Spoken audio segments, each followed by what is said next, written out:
Muy buenos días, señor docente y compañeros todos del curso de Razonamiento y Argumentación Jurídica. En esta oportunidad vamos a pasar a exponer el producto académico número 2 en torno al caso analizado, que es las diferencias en la argumentación jurídica en el caso Arlet Contreras. El presente caso gira en torno a los hechos ocurridos el 12 de julio del 2015, cuando la persona de Cindy Arlet Contreras Bautista denuncia a la persona de Adriano Manuel Pozo Adrias, que en ese entonces venía a ser su pareja sentimental. Y la denuncia gira en torno a la tentativa de feminicidio y tentativa de violación sexual. Estos hechos que se desarrollan en la ciudad de Ayacucho, cuando ambas personas que tienen una relación sentimental pactan participar en una actividad social, el cual es el cumpleaños del primo de uno de los denunciados, en este caso el señor Sergio Vargas Mendoza, y luego de ello concurren a un hotel, Las Terrazas, lugar donde luego de discusiones que se origina a causa de celos y al querer terminar la relación, y otros se encadena en unos hechos de agresión física en ambas partes, amenazas, intentos de violación, terminando así en una denuncia policial, donde se continúan, ¿no?, con las investigaciones pertinentes. De los hechos valorados y producto de las investigaciones desarrolladas por el Ministerio Público y la Policía Nacional del Perú, y los magistrados valoran los medios probatorios, donde emiten una sentencia absolutoria a favor de Adrián Pozo Arias por los cargos denunciados. Decisión que es materia de cuestionamientos y análisis de los diferentes actores sociales y jurídicos e incluso de actores internacionales, dando así una sensación de impunidad frente a estos hechos denunciados. Es en ese entorno donde gira, ¿no?, el análisis que se va a desarrollar. Continuando con la exposición, a continuación vamos a pasar a describir cuáles son los puntos de controversia o los principales puntos de controversia analizados por el grupo en relación a la sentencia caso Arlet Contreras. Como primer punto encontramos si existió tentativa de violación sexual en agravio de Cindy Arlet Contreras. Es un punto de controversia donde se debatió si el acusado intentó mantener relaciones sexuales con la agraviada sin su consentimiento, empleando violencia y coacción dentro de la habitación del hotel.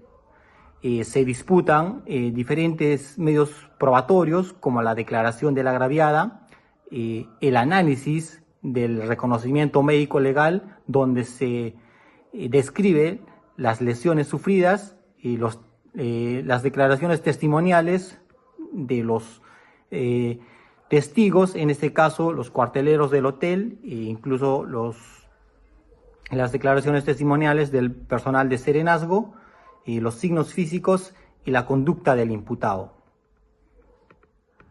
Como siguiente punto de análisis, se centra en la premisa de que si existió tentativa de feminicidio por parte del imputado. Esta controversia se cuestionó si el acusado intentó quitarle la vida a la agraviada como respuesta a su negativa y con motivaciones de control o dominio dentro de una relación de pareja.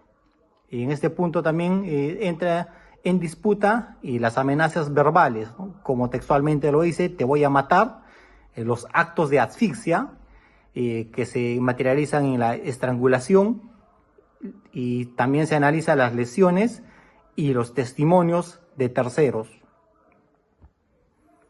Como siguiente punto de controversia encontramos la valoración del consentimiento e ingreso voluntario al hotel. La controversia radica en que si la agraviada ingresó al hotel de forma voluntaria y si existía un contexto consensuado que desvirtúa la comisión de los delitos imputados. En este punto se analiza en lo que es el registro de pagos, la actitud de la agraviada según el imputado y los testigos, así como los antecedentes de las relaciones sentimentales o relaciones sexuales previas entre ambos. El siguiente punto que encontramos es la credibilidad y la coherencia de las versiones de los imputados. La controversia radica en determinar si las declaraciones de la agraviada son verosímiles y coherentes con relación a los hechos narrados o frente a la versión exculpatoria del acusado. En este punto también analizan los testimonios o las contradicciones encontradas en los testimonios, los peritajes psicológicos y psiquiátricos de ambas partes y la conducta posterior de los hechos. El siguiente punto de análisis es la existencia y valoración de lesiones en ambos implicados.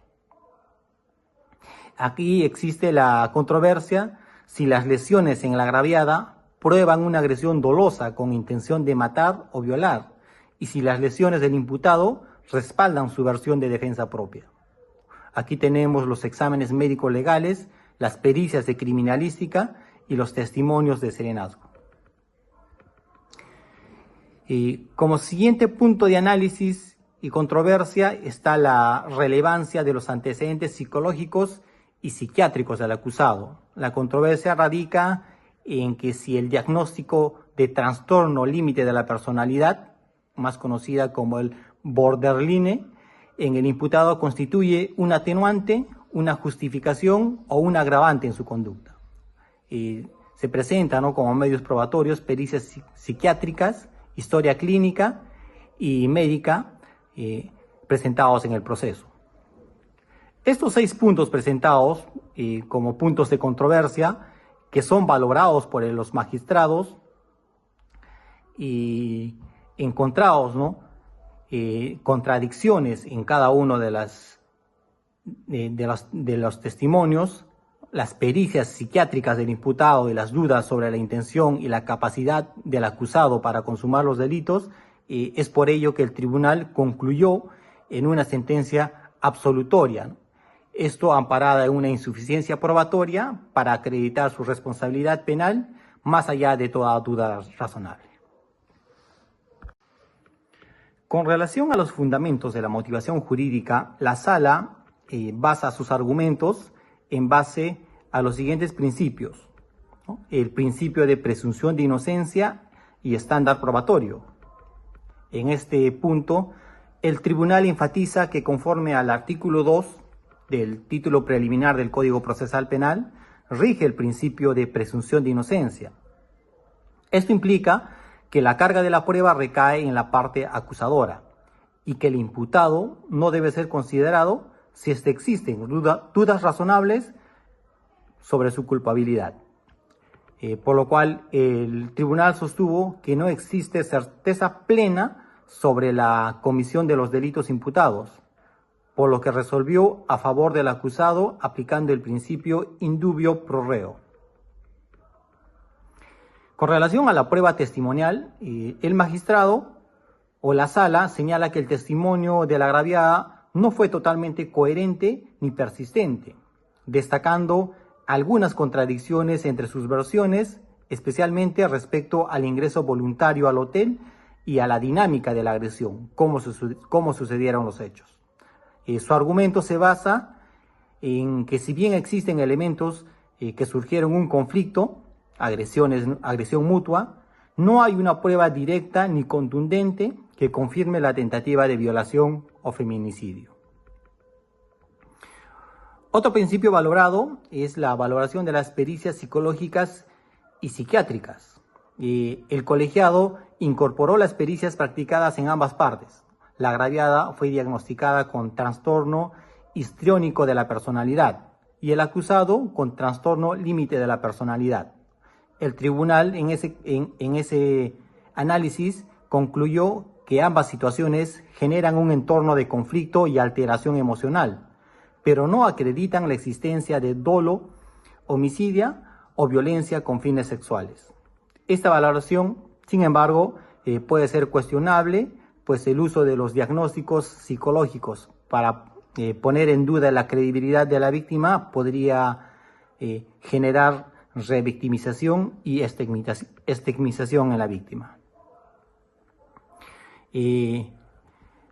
Asimismo, hace el análisis en torno a las lesiones físicas. El tribunal, al examinar los medios probatorios, determina que las lesiones de ambas partes, si bien se constató, ¿no?, que la agraviada presentaba lesiones visibles como hematomas y laceraciones, también se acreditan lesiones en el acusado.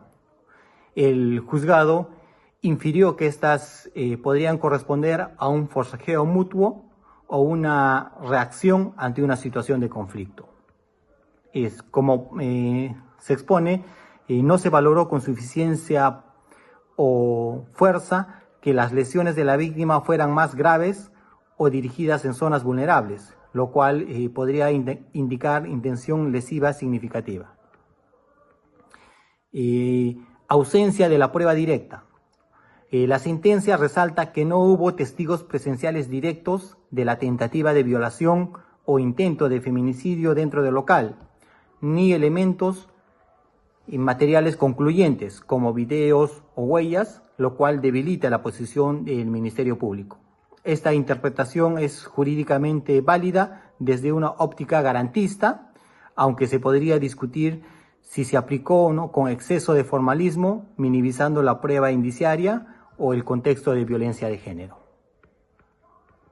Y esto sería con relación a los argumentos en los cuales se funda la sala para emitir su presente sentencia. Finalmente, nuestro grupo concluye realizando un análisis crítico a los fundamentos de la motivación de la presente sentencia, ¿no? Teniendo en consideración una sentencia absolutoria dictada por un colegiado de Ayacucho en el caso de violencia contra Arlet Contreras, que constituye, si bien es cierto, un fallo que está enmarcado dentro de las formalidades del caso y dentro de los principios procesales penales que debe cumplir una sentencia. Sin embargo, esto revela limitaciones relacionadas al tratamiento judicial de los casos de violencia en el Perú, que están relacionados con los siguientes puntos. Como primer punto, el exceso de formalismo y el literalismo probatorio. En este punto, analizamos uno de los aspectos más criticables de esta resolución o de esta sentencia, que es el uso restrictivo del principio de presunción de la inocencia, interpretado de forma casi absoluta, ¿no?, en todo el fallo emitido por este colegiado, dejando de lado herramientas como la valoración integral de la prueba indiciaria y el contexto de violencia en el cual se ha desarrollado el análisis del caso.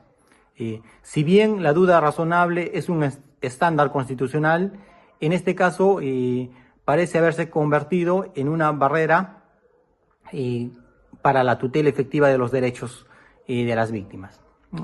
El juzgado exigió una prueba directa para acreditar los delitos, ¿no?, por su propia naturaleza, en este caso de violación y tentativa de feminicidio, que ocurren muchas veces en entornos privados, en entornos cerrados, donde no existen testigos, lo que resulta una suerte de impunidad legalizada, ya que, como bien lo dice, no existe un testigo directo que pueda acreditar, ¿no?, estos hechos de violación y tentativa de feminicidio.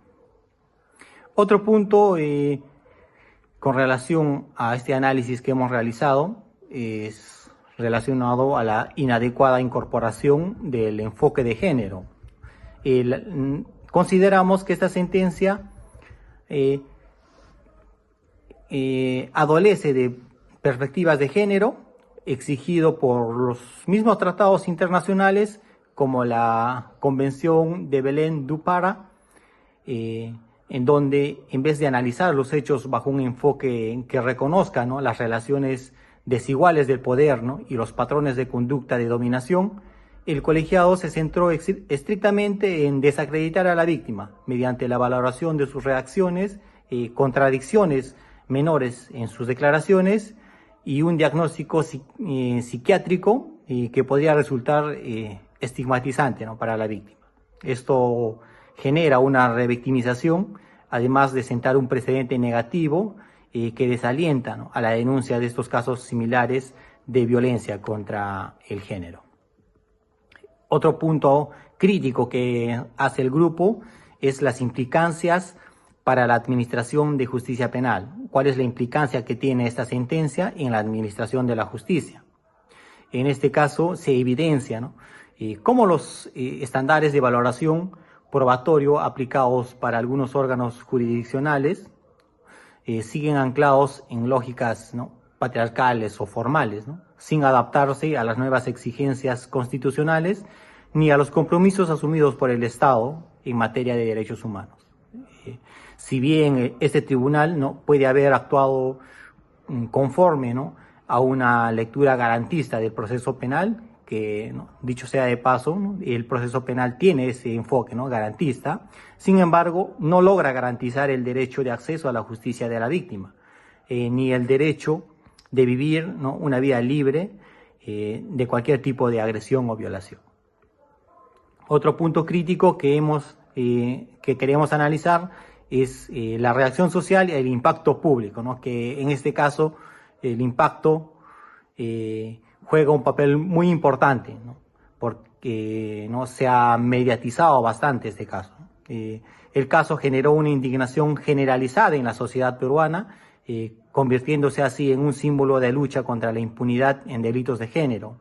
La absolución inicial, ¿no?, de Adriano Pozo genera protestas a nivel nacional e internacional, y siendo una de estas canalizadas dentro de movimientos no sociales, ¿no?, dentro del contexto peruano, ¿no?, como por ejemplo podemos ver, ¿no?, el movimiento Ni Una Menos en el Perú. Estas repercusiones sociales del fallo reflejan un desprestigio de las instituciones judiciales y la administración de la justicia, y también, ¿no?, el proceso de investigación que realiza el Ministerio Público y la Policía Nacional, ¿no?, cuando éstas fallan en proteger a las víctimas y reproducen estereotipos de inferioridad frente a la violencia machista, ¿no? Eso es con relación a los puntos críticos que hemos analizado, ¿no?, en el desarrollo de este análisis, ¿no?, de esta sentencia. Como conclusión, podemos decir que el contenido de esta sentencia jurídica articulada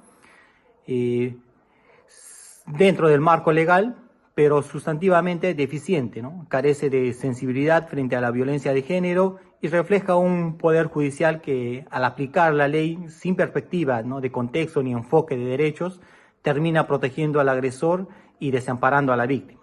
Su implicancia más grave es en sí el debilitamiento de la confianza de la ciudadanía en el sistema judicial penal, y su legado, ¿no?, debe ser tomado como una advertencia para una urgente transformación, ¿no?, del tratamiento de los casos, específicamente de los casos de violencia contra la mujer y el género.